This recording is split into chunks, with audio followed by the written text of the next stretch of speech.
அறிவோம் ஆன்மீக நாமம் அன்பர்களுக்கு என்னுடைய பணிவான மற்றும் அன்பான நமஸ்காரம்.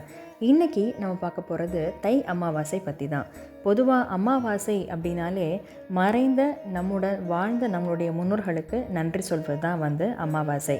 ஸோ நம்ம அவங்களுக்கு பிடிச்சதெல்லாமே நம்ம செஞ்சு சமைச்சு வச்சு அன்றைக்கி நம்ம தான தர்மங்கள் எல்லாமே செஞ்சு தர்ப்பணங்கள்லாம் செஞ்சு நம்மளுடைய முன்னோர்களை மனதில் நிறுத்தி வழிபாடு செய்கிறது தான் அமாவாசை. அதுலேயும் மாதம் வர்ற அமாவாசையில் மொத்தம் 3 அமாவாசைகள் மிகவும் சிறப்பு வாய்ந்தவை. ஒன்று தை, ஒன்று ஆடி, மற்றொன்று புரட்டாசி அமாவாசை. இந்த 3மே ரொம்ப ஸ்பெஷல். இந்த 3 ரொம்ப ஸ்பெஷல்னால் அதுக்கு பின்னாடி ஏதாவது ரீசன் இருக்கா, ஏதாவது கனெக்ஷன் இருக்கா அந்த 3 அமாவாசைக்குன்னு கேட்டிங்கன்னா நிச்சயமாக இருக்குதுங்க. அது என்னென்னா, ஆடி அமாவாசை நேரங்களில் நம்மளுடைய முன்னோர்கள் அவங்க பித்து உலகத்திலிருந்து கிளம்பி புரட்டாசி அமாவாசை பொழுதில் அவங்க பூமிக்கு நம்முடன் இருந்து அதுக்கப்புறம் அவங்க இங்கேருந்து கிளம்பி தை அமாவாசையில் அவங்களோட இடத்துக்கு போய் அவங்க சென்றடைகிறாங்க. இதான் அந்த 3 அமாவாசையுடைய கனெக்டிவிட்டி. அப்படி அவங்க நம்ம கூட இருந்து அவங்க திரும்ப இந்த பூமியை விட்டு கிளம்பி அவங்களுடைய உலகத்துக்கு போகிற வரைக்கும் அவங்களுக்கு தேவையான தெம்பு, தைரியம், மனநிறைவு, சந்தோஷம் இதெல்லாமே நம்ம கொடுக்கறதுக்காக தான் நம்ம பூஜை புனஸ்காரம் தானம் தர்மம் சொல்லி இந்த 3 அமாவாசைகளுமே ரொம்ப ஸ்ரத்தையாக செய்கிறோம்.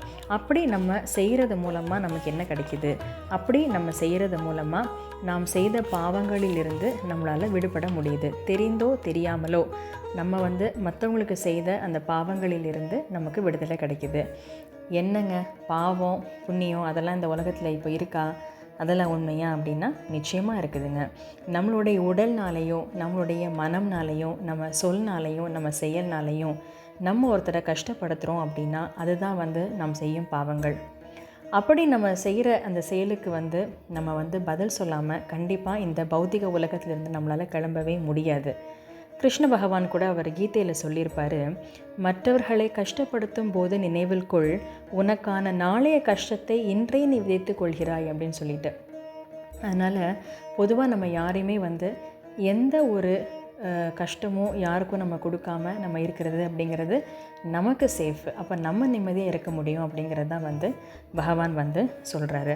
ஸோ அப்போது அந்த மாதிரி நம்ம தெரிஞ்சோ தெரியாமலோ செய்த பாவங்களிலிருந்து கண்டிப்பாக நம்மளுடைய முன்னோர்கள் நம்மளை காப்பாற்றுவாங்க. இன்றைக்கி நம்ம அனுபவிக்கிற இந்த உடல், அறிவு, பொருள் எல்லாமே அவங்க நமக்கு கொடுத்தது தான் இல்லைங்களா?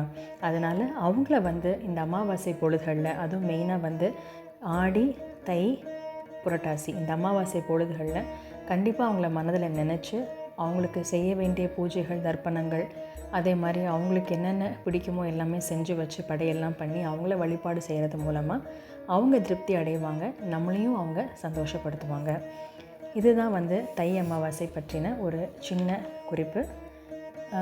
எல்லாருக்கும் இது கண்டிப்பாக யூஸ்ஃபுல்லாக இருக்கும்னு நான் நினைக்கிறேன். கண்டிப்பாக தை அமாவாசை வழிபாடுகளை செய்யுங்க, முன்னோர்களுடைய ஆசீர்வாதத்தை பெறுங்க. நன்றி, வணக்கம்.